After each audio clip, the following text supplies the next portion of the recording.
Ljudi dinarskog tipa su po pravilu življeg temperamenta.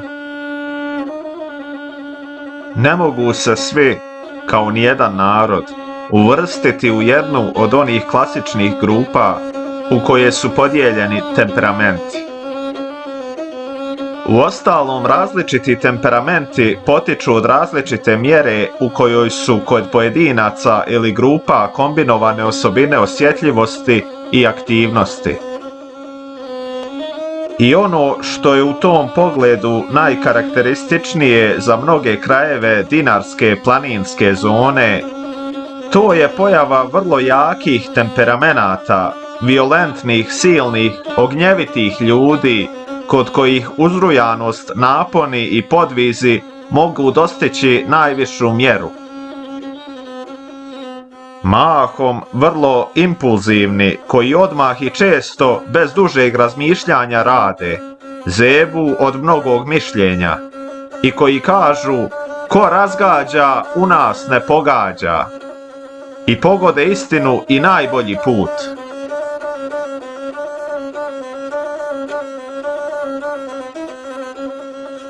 Pravci u kojima će se violentnost izraziti zavise od duhovnih i moralnih osobina ovoga temperamenta, od duha vremena, od nastrojenosti sredine. Najdarovitiji od njih, smjeli, kadri primiti duboke utiske, mogu biti revolucionarni i u pogledu ideja, ali najčešće akcijom pomažu društvenom napretku, mogu stvoriti huk i pokrete koji obuhvate narodnu masu i takvi postaju vođe narodnih pokreta i revolucija. Među njima ima ljudi najvećeg požrtvovanja, koji lako i kao nesvjesno daju svoj život za moralne ideje i plemenite pokrete. Utiču zarazno na okolinu i na ljude manje jakog temperamenta. Silinom jedne povuku, druge ućutkaju. Jedni pravedni kao Bog, drugi mogu mrziti usijanom mržnjom. Jarost može dospjeti do bijelog usijanja, a ovi su glavni nosioci i raznosači dinarske devize sveta osveta.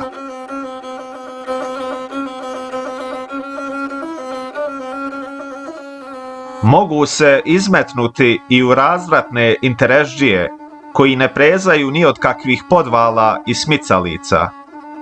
Ali glavni pravac u kome se do sada izražavala osjećajnost i afekti ovoga temperamenta jeste srpska nacionalna ideja. I od njih su postajali hajduci, uskoci osvetnici. I sada, bez ikakvog okolišanja, mnogo njih kadri su dati i daju glavu za nacionalnu ideju.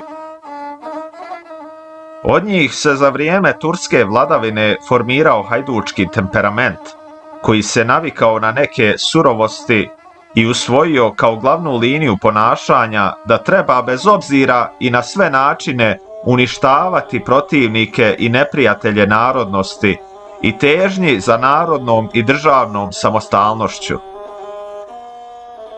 Taj hajdučki temperament još dejstvuje. Dalje, poglavito su ovi violentni kovali one krilate riječi i uzvike kojima se dinarski ljudi oduševe i zanesu.